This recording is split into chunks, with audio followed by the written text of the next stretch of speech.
Welcome to Home Away Show. My name is Kuli. I'm Kheswa, and this is our very first guest, our friend, Casey Gain Makala. Well, thank you so much. Welcome, Casey. Welcome, Casey. I call him Case. Case, Casey. So it's so great to have you here. It's an honor. Yeah, as our very, very first guest. This is amazing. Absolutely. You happen to be a brother from home in South Africa and also from Jamaica. Yeah. And also America. Also. Yeah, well, my mother is South African. She's white South African. She grew up in Johannesburg, and she wound up being banned for anti-apartheid activities. So she came to the United States. Maybe 67, 68, like late 60s. Oh, interesting. And then my father went to Cambridge University. Then he went to MIT, and they met at MIT. Oh, nice. At an anti-apartheid protest, actually. Nice. Just explain, what is MIT again? Massachusetts Institute of Technology is very smart. Like, as well as Harvard, Oxford, Cambridge. What do you have, DeWitt's? You have DeWitt's in South Africa? Wits. I have a bad accent.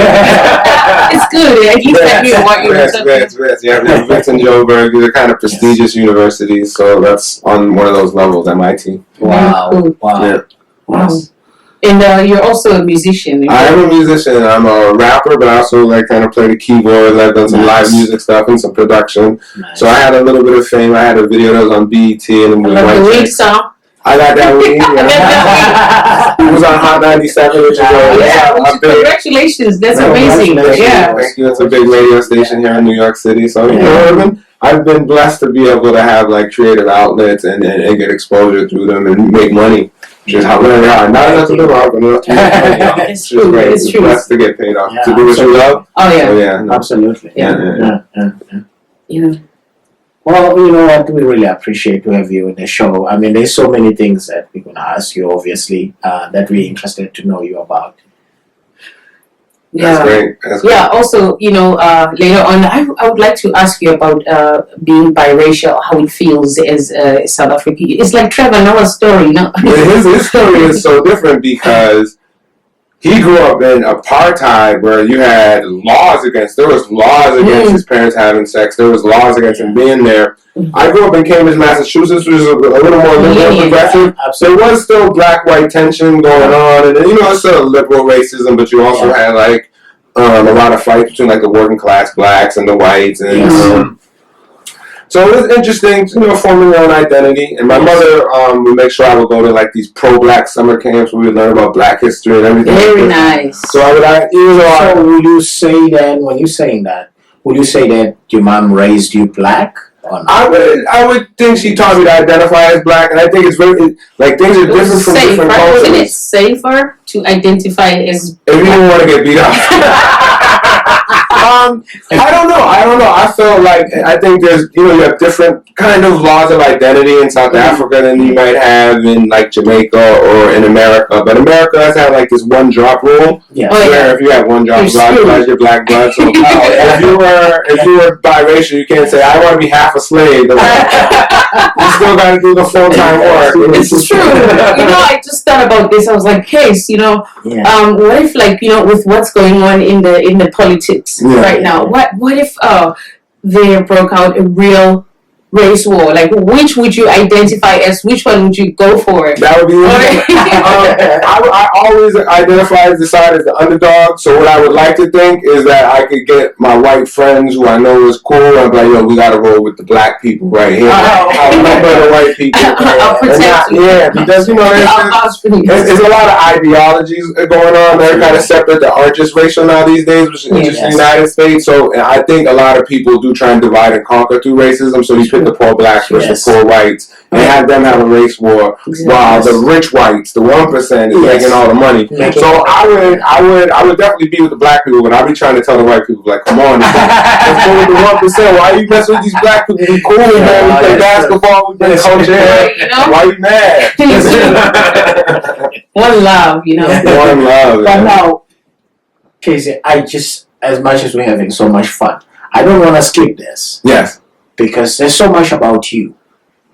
somebody who doesn't know you, just tell them what you have done, because I feel like there's so much you have done. Oh man, yeah, I've been blessed to have a lot of opportunities, like I said. So from Cambridge, Massachusetts, I graduated from Columbia University, where I did a reggae show on a very popular college radio station before, like this epic hip hop show called the Stretch and Bob Show, which was like Nas would come, Biggie would come, like all the big right here. What was your role there? My role, I was like the color host. I would do a lot of the talking, freestyling, whole discussions, and sometimes the DJ wouldn't show up, and I had to DJ myself. See, which was a little scary. That's when you learned the real way. I didn't get any complaints. So yeah, that plus being Jamaican, I developed a real passion for Jamaican music and culture. And I already, just being black and American and young and hip hop being the big thing, I was big into hip hop. So I did that, and then I think my first thing I was trying to do was embark on my rap career.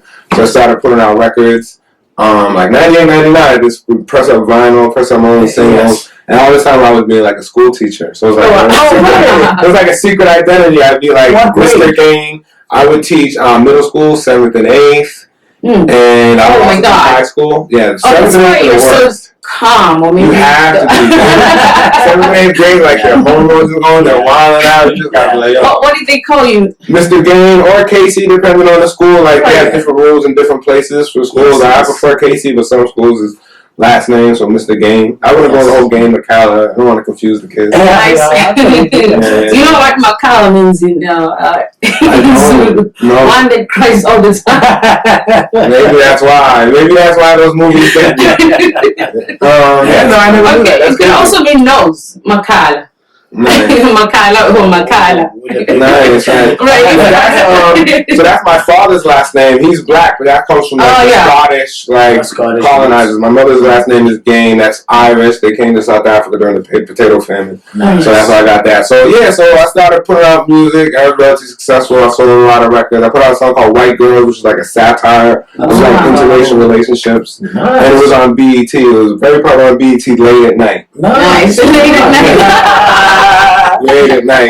I'm going to look up on a show called BET Uncut. And then from there, the Wayans brothers, they found the song. I love those guys. Yeah, they put it in the movie White Chicks. Oh, nice. So that was good. And all this time, your son was in White Chicks. That's awesome. That means I get good checks every time they play White Chicks. So watch White Chicks. Win the right business. Win the right business. Get your music license to a movie. That's music business, the right business if you know how to hustle it. That's great. So from then on, I'd say like I had a couple. I interviewed with like Shady Records, Atlantic, but nothing ever happened. But then I think I kind of transitioned. I started blogging and writing for different hip hop sites as a rapper. Yes. And through that, I got a job at News One. I became a journalist, and like real quick, I was on NPR. That's a big national public radio. Yeah. I listen to that every morning. Yeah. I was on NPR twice as a journalist. I put a lot of articles out there went viral. What kind of articles were you? I would do a lot of articles about maybe politics and entertainment. So I would do some. I have an article actually. It's in a Macmillan textbook, which is like the big textbook. Macmillan. Most of the textbook we had in school. But they took an article on mine, which was all about like sports and stereotypes. How like black people are always athletic and aggressive, or white people are smart and crafty.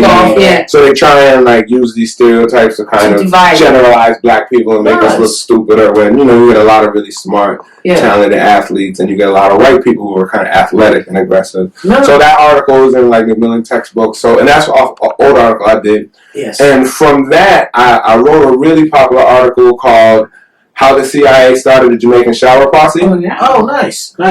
And that article kind of went viral and had a lot of interest. And I started, talking to some people in the film business about maybe developing a movie. Okay. And from there, after being a journalist, like I had some time to really write the book. So that's why I've done that. This is my book. Yes. Yeah. Inside the CIA's Secret War. Inside the CIA's Secret War in Jamaica, which is actually it's all nonfiction, all truth. And my South African people will be very interested to know that the reason the CIA kind of went to war with Jamaica is because the Prime Minister at the time in 1976 in Jamaica, Michael Manley, was supporting Fidel Castro in the fight against apartheid. Yes. And Henry Kissinger would come and say, "Listen, you can't do that. You can't fight against apartheid. That's our people there." Like a lot of people don't know, like the CIA helped the South African police find Nelson Mandela. So for a long time, the CIA. Wait. when you say the CIA, you're talking about The American Central Intelligence Agency worked in South Africa to help the South African police find Nelson Mandela when he was kind of on the run. Really? Yeah, so they have a long history of working with like white South African mercenaries from the apartheid era and using them, and they were doing that in Angola, so that was a big cause of contention. Yes. And so Michael Manley was definitely with Fidel Castro and really supporting the ANC and supporting the anti-apartheid movement. And he caught a lot of heat from that. He caught a big CIA destabilization plan where they had another politician they liked a lot better who was really pro-American named Edward Seaga. Yes. So they would use, like, they would manipulate, they would bring weapons in to have, like, Seaga's forces fight Manley's to create, like, a low-level civil war. Oh, okay. They would provide access to the cocaine trade, because that's another thing the CIA does. Instead of just giving you money, they say, hey, here's some cocaine, sell it, make the money, and then go fight the war.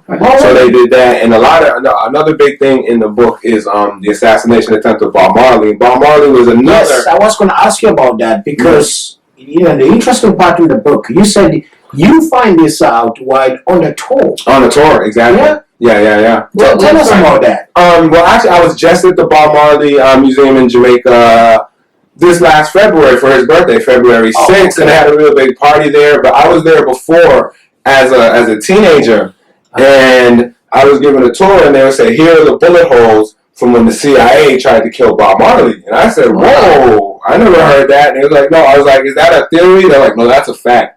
The CIA sent, these Jamaican gangsters to try and kill Bob Marley. It's like, and then like I would learn more and more. Like I would read a book by Don Taylor, who was Bob Marley's manager, and he was saying that they would take these Jamaican gangsters and they gave them like a ghetto court trial where they were kind of interrogating them. Like the gangsters caught them, like you try to shoot Bob Marley, like so, and they were being like kind of tried and interrogated. Yes. They do it in South Africa too. Yeah. with the tire. That's the story. Yeah, it's a gangster thing. And so while the gangsters was kind of interrogating them, they admitted like the CIA gave them cocaine and guns in return for killing Bob Marley or trying to kill Bob Marley. And so it was real serious. And a lot of like, if you read Timothy White, he has a really good Bob Marley biography called Catch a Fire. Like all the Bob Marley biographers and scholars kind of come to the general conclusion that the CIA sent a hit team of people who wound up becoming the notorious Jamaican Shower Posse to kill Bob Marley. And there's actually, I would recommend a book out there by Marlon James. And it's called A Brief History of 7 Killings. And we'll talk about more. Okay. All right, folks. So we'll be right back.